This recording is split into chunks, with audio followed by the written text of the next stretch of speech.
진실로 너희에게 이르노니. 우리는 기도한 후에 끝부분에 아멘 하지만 예수님은 요한복음에서 아주 독특한 어법으로 말씀을 하셔요. 중요한 일이 있을 때 그것은 아멘 아멘 하시고는 말씀을 하십니다. 진실로 진실로 내가 이른다. 그 진실로 진실로라고 하는 이중적인 아멘 표현이 나오면 그 다음에 이어지는 말씀은 굉장히 중요하다는 뜻입니다. 주님의 권위와 주님의 신실함, 주님의 성품, 그 모든 것을 걸고 이 말씀을 한다, 그런 뜻입니다.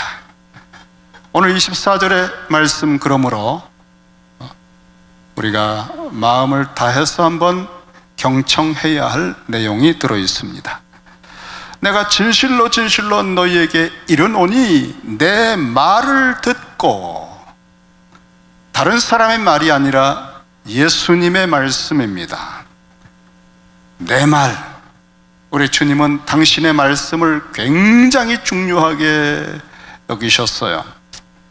당신의 말씀을 듣고, 이 듣는다는 것은 우리가 통상 지나가면서 듣는 그런 얘기가 아니죠.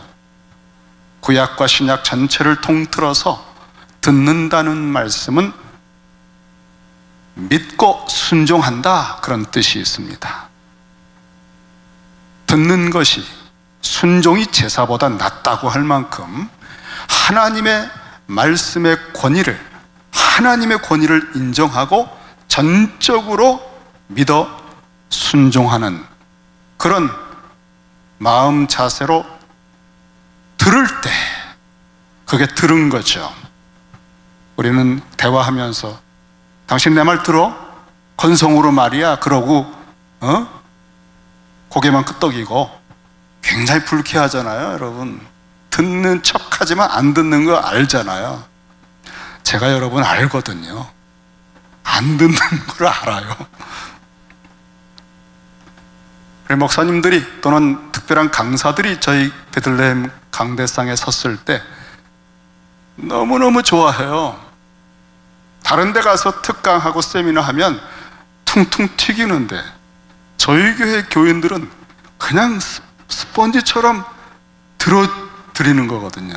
그러니까 얼마나 자존감이 높아지고 기분이 좋은지, 강의 끝나면 강사가 더 기뻐해요. 여러분들은 귀한 분들입니다.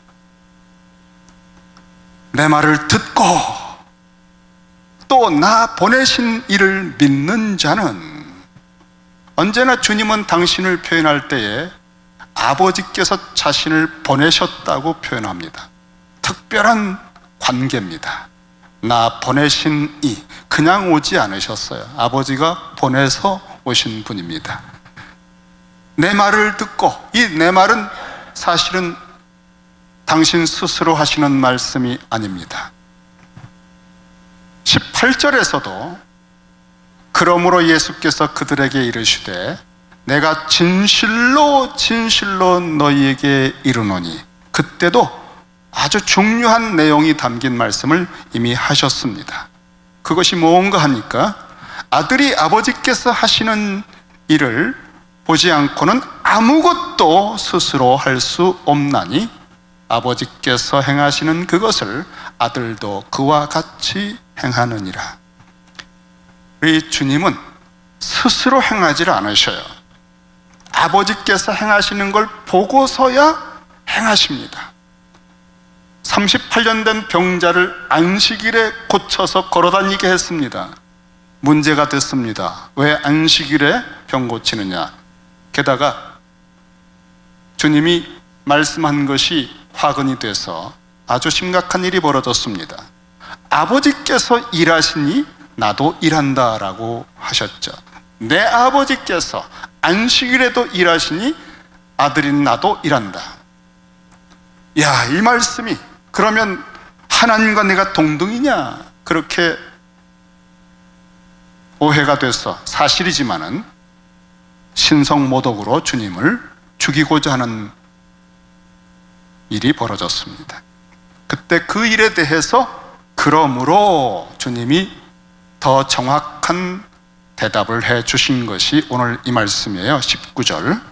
아버지께서 행하시는 걸 보고서 나는 행한다. 그 다음 절에 보면 아버지께서 아들을 사랑하사 자기가 행하시는 것을 다 아들에게 보여주신다 그랬습니다. 굉장히 특별한 관계죠. 우리는 속에 있는 비밀을, 그리고 중요한 일들을 다 노출하지 않습니다. 정말 가까운 사람에게도 속일 때가 많고요, 심지어 부부간에도 속이는 게 있어요. 통장도 따로 쓰고 비밀이 있어요. 하지만 아버지와 아들 사이에는 티끌도 그런 게 없어요. 이 요한복음에서는 예수님을 묘사할 때 아버지의 품 속에 있는 독생하신 하나님이라고 얘기했습니다. 품 속에, 가슴 속에 있는 모든 계획, 역사에 대한 계획, 누구를 택했고 누구를 구원할 것이며 마지막 종말은 어떻게 이루어갈 것인지, 이 구원의 역사, 이 만물의 역사, 그리고 개인들의 이름을 불러서 그들의 개인의 역사에 모든 것을 아버지와 의논하신 그 품 속의 모든 비밀스러운 계획들을 아들은 아버지의 품 속에서 다 듣고 보십니다. 그리고 그 뜻을 그대로 이 땅에서 이루시는 거예요. 에덴 동산에서 아담이 아버지 하나님의 뜻을 거역했던 것에 회복을 하시는 분이십니다. 티끌도 자기 스스로 자기가 결정하고 선악과를 따먹는 것처럼 행하지 않고 아버지가 행하시는 걸 보고서야 하시는 진정한 하나님의 아들, 그 주님으로 오신 겁니다.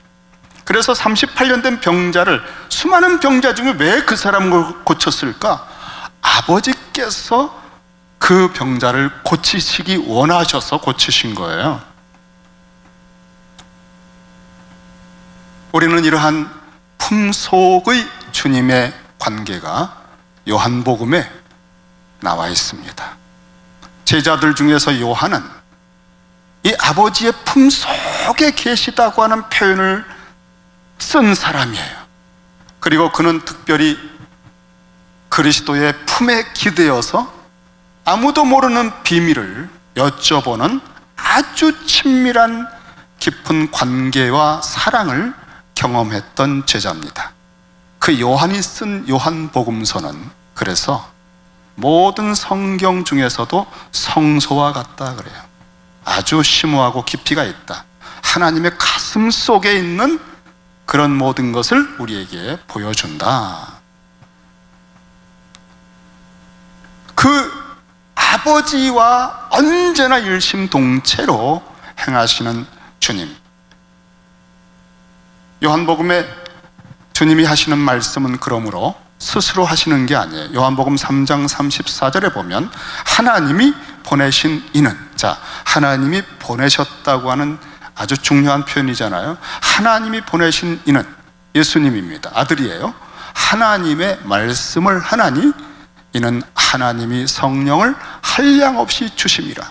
하나님 마음속에 있는 게 무엇인지 토시까지도 다 느낄 수 있게 성령으로 교통하면서 그 품속의 뜻을 들으시는 거예요. 그러니까 하나님의 말씀을 하는 겁니다. 여러분, 설교하는 사람이요, 자기 말을 하는 게 가능합니다. 그냥 설교 이것저것 좋은 책들 짜집기 하고 편집해가지고 얼마든지 설교할 수 있습니다. 하지만 하나님 아버지께서, 주님께서 한 지역교회, 베들레헴 교회 머리가 되신 주님이 정말 이 한 주에 어떤 메시지를 전하기를 원하시는지를 그 말씀을 듣고 보고 그 다음에 그것을 전하는 것도 가능합니다. 우리는 하나님께서 진짜 행하시는 일을 경험할 수도 있고 사이비 가짜들도 경험할 수 있어요. 근데 분별을 잘 못할 때도 있죠. 또 요한복음 14장 10절에서는 내가 아버지 안에 거하고 아버지는 내 안에 계신 것을 네가 믿지 아니하느냐. 내가 너희에게 이르는 말은 스스로 하는 것이 아니라 아버지께서 내 안에 계셔서 그의 일을 하시는 것이다. 그러므로 이제 다시 한번 들어보세요. 내가 진실로 진실로 너희에게 이르노니 내 말을 듣고, 무슨 뜻입니까? 나를 통해서 보이지 않으시는 영이신 아버지께서 당신 아버지의 가슴 속에 우리를 향해서 가지신 중요한 그 메시지를 아들인 나를 성육신하여 이 땅에 보내셔서 나의 입을 통하여 말하시고 있다. 그러므로 내 말을 듣고 나 보내신 이를 믿는 자는 영원하신 영이신 하나님, 생명의 근원이신 하나님이 주시는 영생을 얻었고, 우리는 하나님의 말씀을 듣는데 어떻게 듣습니까? 아들을 통해서 듣는 거예요. 그래서 주님은 내 말을 듣는 게 죽고 사는 문제라고 말씀하시는 겁니다. 내 말을 듣고 이렇게 말하도록 나를 보내신 아버지를 믿는 자는 영생을 얻었고, 현재형입니다. 영생을 얻게 될 것이 아니에요. 우리가 여러분, 우리 주님의 말씀 복음을 듣는데 그게 믿어지잖아요. 그 순간 거듭나는 거예요. 얻었고 심판에 이르지 아니하나니 사망에서 생명으로 옮겨졌느니라. 이건 현재 완료입니다. 다시 말하면 완전히 결정돼서 현재도 그 상태다. 우리가 구원에 대하여 어떤 분들은 예수님이 믿어지고 예수를 믿었다고 하면서도 계속 내가 정말 그 나라 들어가나, 구원의 확신을 늘 의심하고 내가 정말 생명 속에 그 나라의 백성 된 건지를 늘 불안해해요. 조금 더 열심히 해야 되는 거 아닌가? 그렇지 않습니다. 주님의 말씀 속에는 내가 행할 수 없었고 하지 못해서 완전히 실패하고 진노와 저주를 받은 정령 죽으리라 했던 저희들에게 그 모든 죄값을 세상 죄를 지고 가는 하나님의 어린 양으로 오셔서 십자가에서 다 완전하게 치러 주셨습니다. 그리고 내가 지킬 수 없는 하나님의 그 지고한 율법을 죽기까지 완벽하게 순종하셔서 완벽한 의를 얻으셨는데, 우리가 그 복음을 믿을 때 그것을 우리에게 넘겨주신 거예요. 그래서 예수를 믿을 때 사망에서, 정령 죽으리라, 그 사망에서 from to 생명애로 덜컥 옮겨진 겁니다. 예수를 믿는 그 순간 우리는 구원의 영원한 반석 위에 선 거예요. 누구도 흔들 수가 없어요. 예수를 믿는 순간 우리는 죽었고 그리스도가 우리 안에 거하시기 때문에 우리가 받은 성령으로 오신 주님은 영원히 떠나지 않으셔요. 믿는 사람은 영원한 구원을 얻은 것입니다. 사망에서, 사망 에크로부터, 그 사망의 가장 깊은 심연과 그것이 아무리 무서운 진노의 밑바닥이라 할지라도 거기서 툭 뽑아서 완전히 두도도 뽑아내서 생명애로, 에이스, 생명 속으로 옮겨졌느니라. 이 말씀이 우리에게 오늘 찬양을 불렀던 찬양팀의 가사처럼 영원한 반석이에요. 누구도 흔들 수 없는 구원의 확신을 주는 말씀입니다. 진실로 진실로 내가 이르노니, 주님은 당신의 모든 걸 걸고 보증을 하신 겁니다. 여러분이 가진 생각을 가지고 흔들 수 있는 그런 말씀이 아니에요. 내 감정이 지금 막 침체가 돼서 너무나 힘들어, 나 구원을 받은 사람이야, 이런 느낌에 의해서 흔들리는 그런 정도의 구원이 아닌 거예요. 이게 얼마나 중요한지 24절에서 25절로 가면 또 한 번 말씀하셔요. 진실로 진실로 너희에게 이르노니, 죽은 자들이 영적으로 죽었건 육체로 죽었건 간에 죽은 자들이 하나님의 아들의 음성을 들을 때가 오나니, 주님은 스스로 말하지 않습니다. 언제나 아버지의 독생자로서 아버지께서 보내신 아들 하나님으로서 말씀하셔요. 하나님의 아들의 음성을 들을 때가 오나니, 이때라. 이때라고 하는 것은 주님 재림하시기 전에 시대 땅끝까지 복음이 증거되는 때가 이때입니다. 이때라. 듣는 자는 살아나리라 그랬어. 주님이 고향에 가셨을 때, 나사렛 고향에 갔을 때 사람들이 막 미어 터졌을 거예요. 왜냐하면 가버나움에서도 그렇고 굉장한 소문이, 성령을 받으시고 막 표적을 일으키시고 그 소문이 막 고향에 들어왔는데, 우리 동네 출신 예수가 그렇게 지금 막 대단하다며. 근데 그 예수님이 오신 거예요. 그러니까 온 동네 사람이 회당에 모였습니다. 회당 예배에 다 눈을 그냥 이렇게 뜨고 보고 있어요. 그때 이사야서 61장 두루마리를 펼쳐 읽으셨습니다. 주의 성령이 내게 임하셨으니 이는 나를 보내사 포로된 자에게 자유를, 눈먼 자를 다시 보게 하고 눌린 자를 자유케 하며 가난한 자에게 복음을 전하고 주의 은혜의 해를 전파하게 하려 함이라. 그 이사야 61장 말씀을 쫙 읽으신 다음에 그 두루마리를 접으시고 이제 거기에 대한 해석과 설교를 하는 시간입니다. 지금 모든 사람들이요, 도대체 이걸 어떻게 해석할까? 도대체 예수가 어떻게 이것을 설교할까? 지금 너무너무나 기대감에 차서 정말 쥐 죽은 듯이 조용해진 거예요.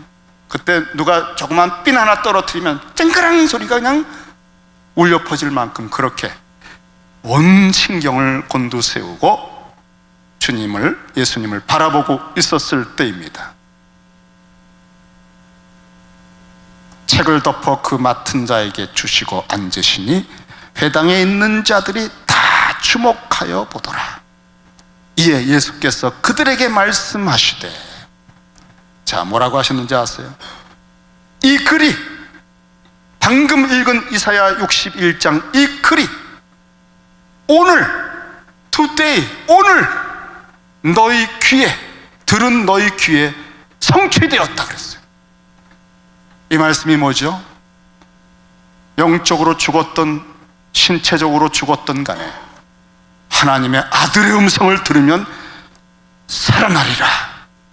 이 신년을 선포하셨을 때 아멘 하고 믿으면 그 순간 죄로부터, 사망으로부터, 포로에서 자유케 되고, 와, 이상하네, 내 지금 이렇게 내 마음이 새로워졌지? 성경이 새롭게 보이네, 눈이 열렸어. 영적으로 거듭나는 거예요. 그 순간 지각 변동이 일어나는 거예요.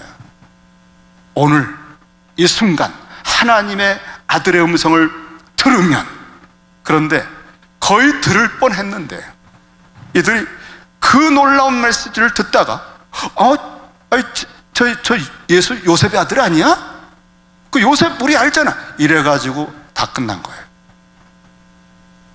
하나님의 아들, 삼위일체 하나님의 음성으로 들어야 되는데, 그래야 전심으로 아멘 하는 순간에 거듭나면서 신년이 임하는데, 모든 기업이 회복되고 천지간의 만물을 지으신 하나님이 내 아버지가 되고 에덴 동산에 문이 열리는 것 같은 모든 시야가 새로워지면서 실학이 생기고 성령이 내 안에서 약동하는 걸 느꼈을 텐데, 그만 요셉의 아들 정도의 메시지로 들은 것입니다. 우리가 하나님의 말씀을 설교 가운데 들을 때도 부족하지만 저 이 목사님 통해서 주님이 말씀하신다라고 듣는 사람만이 모든 게 회복이 돼요. 목사님 오늘 좀 준비하셨나 보다. 그렇게 듣는 순간 모든 메시지가 날아가요.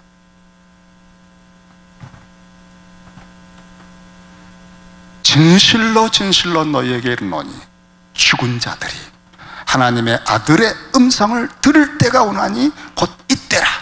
듣는 자는 살아나리라. 여러분, 영적으로 거듭나는 일이 눈에 보이지 않잖아요. 그게 얼마나 놀라운 현상인지 보이지 않기 때문에 사람들이요, 내 속에 거듭났는데도 또 현실의 압박을 받으면 업앤다운하고 시달리고 또 끌려가고 그래요.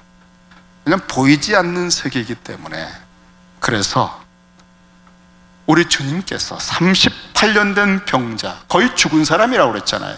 이 병자가 살아나는 것을 생생한 그림으로 보여주신 거예요. 그 병자가 살아날 때 어떤 조건도 없습니다. 거의 죽어버린 사람이나 마찬가지인 사람을 보시고 그 상태를 아신 다음에 내가 낫고자 하느냐 했을 때 물이 동할 때 미신을 믿고요, 도와주는 사람이 없어 못 가고요, 의지도 없어요. 예수님이 누군지도 몰라요. 예수를 믿은 것도 아니에요. 이 상태로는 아무것도 할 수가 없고 정말 영적으로도 죽은 사람입니다. 몸으로도 거의 죽은 사람. 그런데 어떻게 이 사람이 펄떡 일어나서 걸어 다닙니까? 딱 한 가지밖에 없어요. 아들의 음성을 들은 겁니다. 주님이 다른 걸 하나도 안 하시고 이렇게 하셨어요. 8절에, 5장 8절에 보면 예수께서 이르시되, 정확하게 읽으면 예수께서 그에게 이르시되, 모든 사람에게가 한 거 아니에요. 그 38년 된 병자에게 이르시되, 세 가지 명령입니다. 일어나라, 자리를 들어라, 걸어가라. 죽은 자들이 아들의 음성을 들을 때가 오나니 이때라. 주님이 지금 공생애 가운데 말씀하시고 이 주님의 복음을 우리를 통하여 온두라스에도 땅끝까지 전하고 있는 우리 시대는 아들의 음성을 듣는 기회가 있는 때입니다. 이 세 가지 명령을 하셨을 때 아무런 조건이 없어요. 아무것도 없는 무에서 빛이 있으라 하시는 하나님의 음성밖에는 없었어요. 그것이 만물을 소성케 하고 생명이 약동하게 하고 이 모든 우주가 돌아가게 하는 것입니다. 하나님의 음성, 하나님이 그 아들을 통해 당신의 뜻을 전하시는 아들 하나님의 음성을 통해서 하나님의 음성을 듣게 하실 때 그 사람이 곧 나아서 자리를 들고 걸어가니라. 이것이 우리가 예수님 그리스도의 음성을 듣고 아멘 하면서 믿어질 때 거듭난 형상입니다. 그 순간 우리 속에 어떤 새로운 사람이 일어나가지고 눈이 트여서 귀가 열려서 걸어다니면서 살아 역사하는 새 사람이 우리 속에 생긴 거예요. 그게 여러분의 진짜 사람이에요. 진짜 여러분입니다.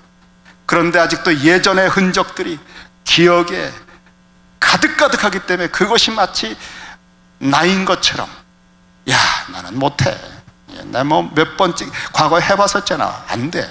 그리고 또 한 잔을 기울이고 이리저리 끌려다니고 낙심하고. 십자가에 이미 죽은 사람이 여러분을 흔들 수 없는데도 속아서 넘어가는 겁니다. 여러분 속에 새 사람이 생겼습니다. 사망에서 생명으로 옮겼습니다. 여러분 옮겨쳤어요. 현재 완료. 착각하면 안 돼요. 여러분 자기가 누구인 줄을 모르고 살면 안 돼요. 존 파이퍼 목사님이 로이드 존스 목사님 책을 읽다가 아주 감동을 받은 것 같아요. 그가 이런 얘기를 하나 소개를 했습니다.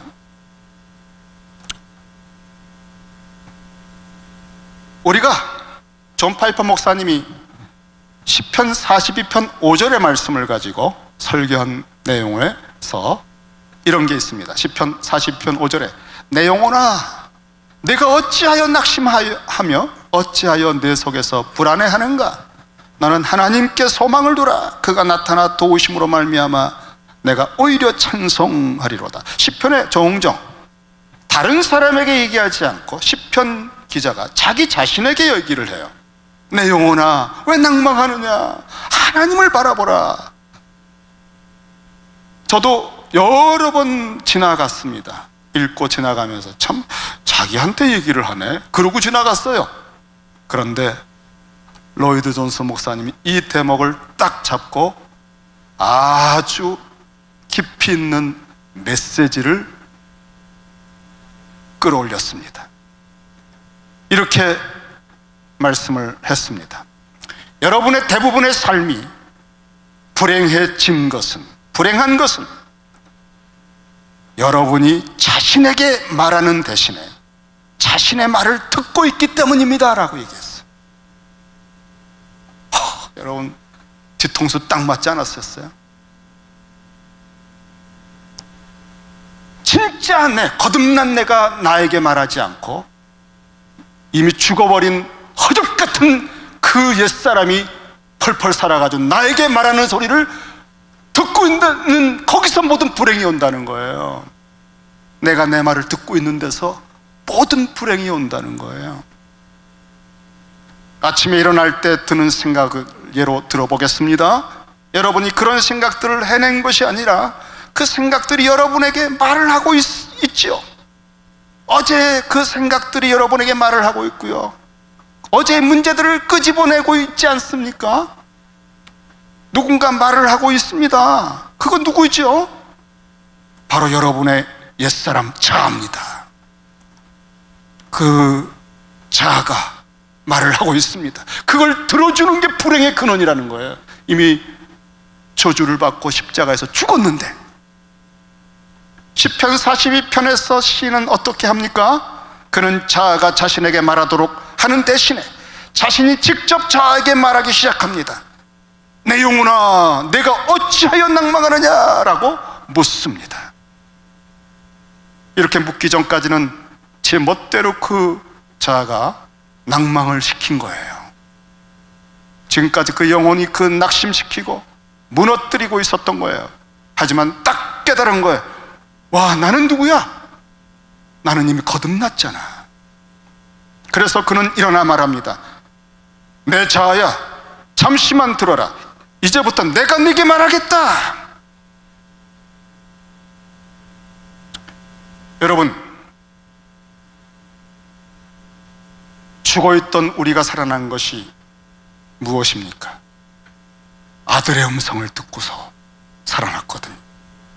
하나님의 아들의 음성을 들을 때 우리는 살아났을 뿐 아니라 그 하나님 아들의 음성을 듣고 또 들으면서 계속 살아납니다. 우리가 하나님의 말씀을 주야로 묵상하라고 그랬잖아요. 너의 입에서 말씀이, 하나님의 말씀이, 내 말이 아니라 하나님의 말씀이 떠나지 않게 하라. 입에서. 네가 어찌하여 낭망하느냐? 너는 하나님을 바라라. 이렇게 하나님의 말씀을 내가 되뇌이면 그 말이 내 귀로 들어와요. 하나님의 아들의 음성을 내가 듣는 거예요. 그게 내 심령 속을 들어가서 내 모든 거짓된 옛자를 제압합니다.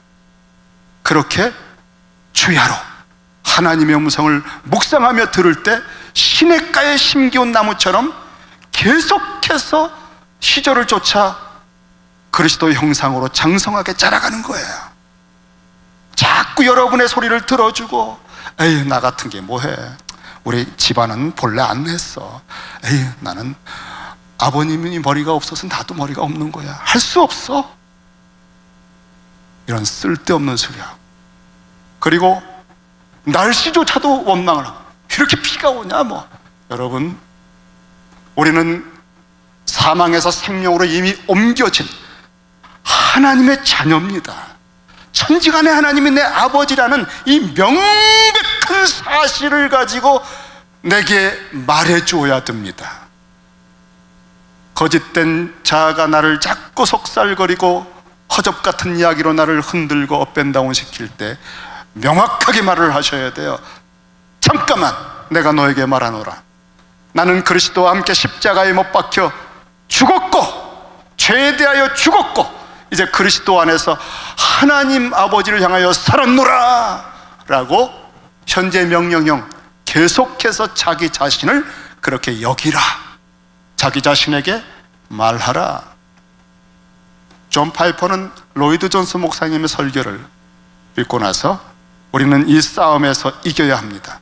우리는 너무나 이 믿음의 싸움을 하지 못하고 있습니다. 너무나 우리는 무력한 희생자로 전락하고 있습니다. 우리는 날마다 자기 자신에게 복음을 선포해야 된다고 말하고 있습니다. 하나님의 음성을 듣고 한번 살아난 것으로 끝난 게 아니에요. 듣는 자는 살아나리라. 살아났으면 그 다음부터 걸어 다니는 겁니다. 그리고 그 다니는 모든 것도 우리 주님처럼 아버지가 어떻게 하시나를 보고 듣고 하나님의 말씀을 끊임없이 묵상하고 구하면서 우리는 주님의 뜻을 구하면서 이 삶을 살아갈 때 그 모습이 바로 그 다음에 나옵니다. 그것은 29절에 보니까 선한 일을 행한 자는 생명의 부활로, 악한 일을 행한 자는 심판의 부활로 나오리라. 이렇게 이 오늘날의 말씀을 듣고 살아난 사람들은 거듭난 새 생명의 새 사람으로 살아가고 있는데, 계속해서 주님의 음성을 듣고 주님의 말씀을 듣고 배우고 그리스도의 형상으로 점점 자라면서 성화가 되어 마지막 심판대 앞에 서는 거예요. 그게 29절에 주님 재림할 때의 모습입니다. 선한 일을 행한 자는 생명의 부활로, 악한 일을 행한 자는 심판의 부활로 나오리라. 아버지께서 이 모든 권세를 내게 주셨다라고 하시면서 주님은 중요한 말씀을 해주신 거예요. 거듭난 사람으로서 이제 아들의 음성 주님의 말씀을 끊임없이 듣고 묵상하고 배우고 하면서 선을 행하고 그것이 열매를 맺혀서 선한 목자이신 우리 주님과 같은 모습이 되어야 한다는 말씀입니다.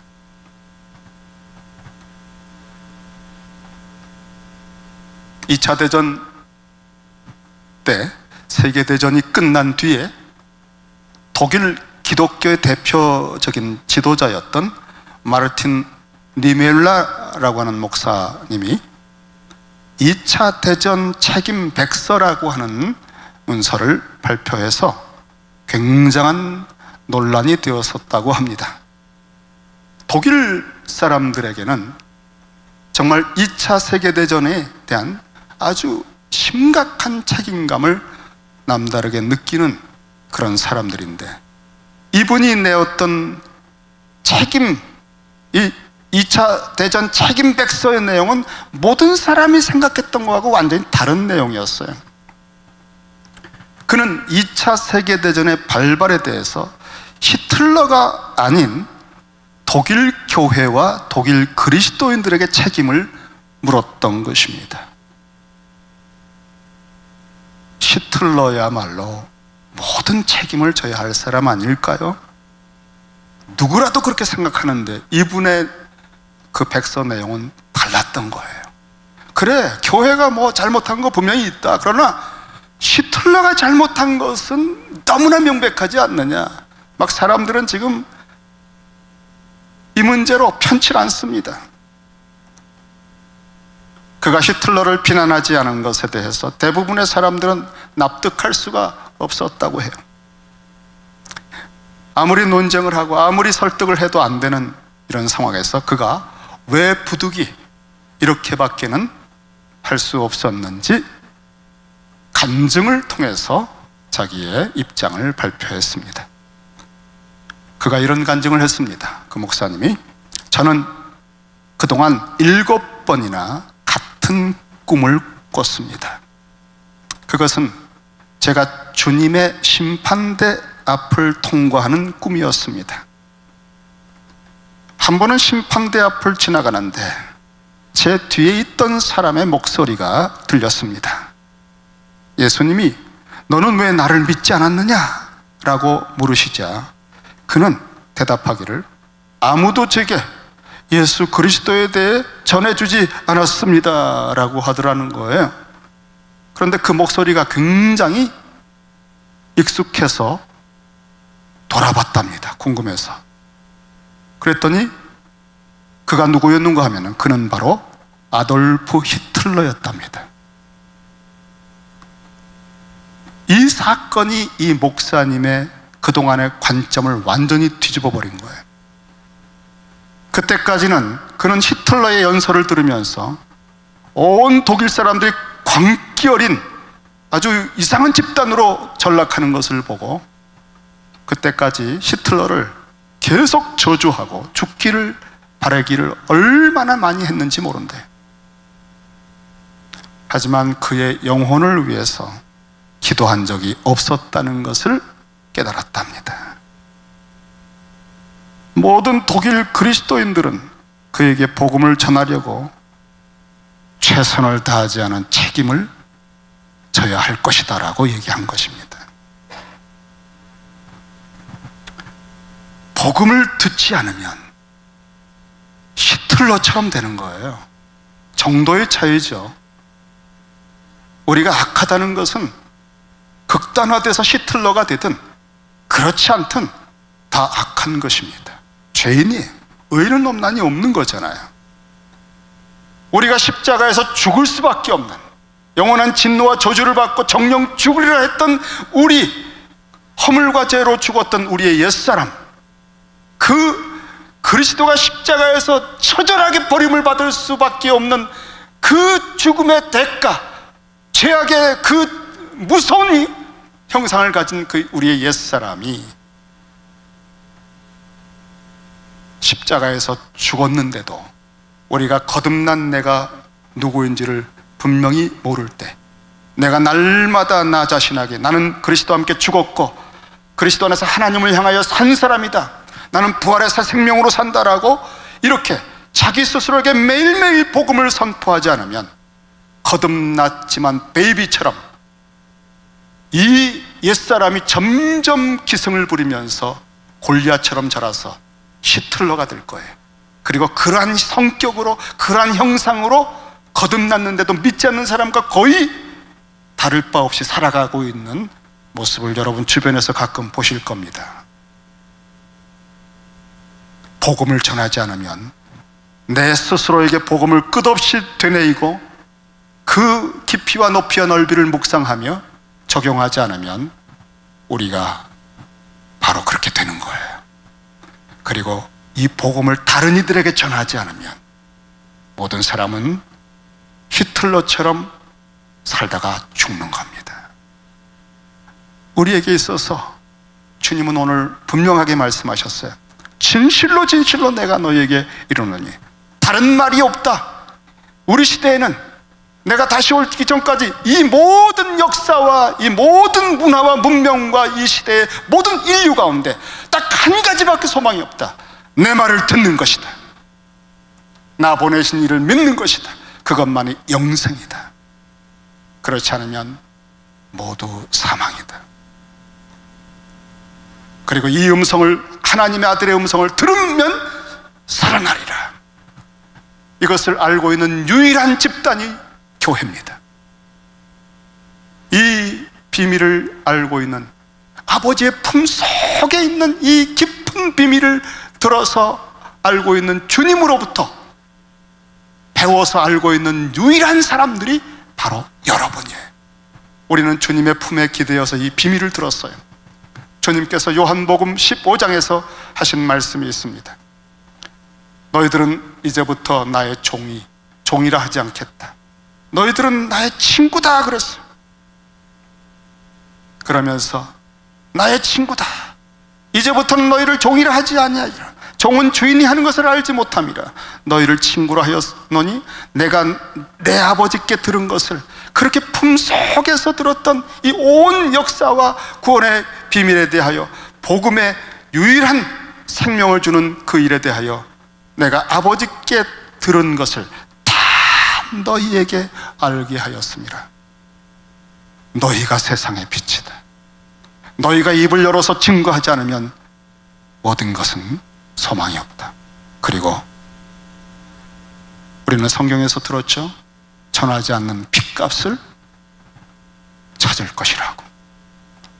우리가 교회로서 우리 자신이 나 자신에게 계속적으로 복음을 전하지 않는 악한 게으름에, 무지함에 빠져서 밤낮 업앤다운 하면서 영적인 전쟁에서 쓰러지고 낙심하고 원망하다가 시험에 들었다가 살아가는 삶이 얼마나 안타까운 모습인지를 정말 느껴야 되겠고요.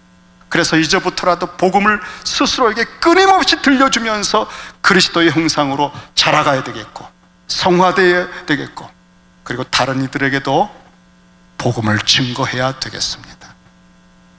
이것이 온두라스를 다녀오는 우리 팀과 땅끝까지 복음을 전해야 할 저희가 받은 약속에 대한, 저희들에 대한 다짐이 되어야 된다고 생각합니다. 기도합시다.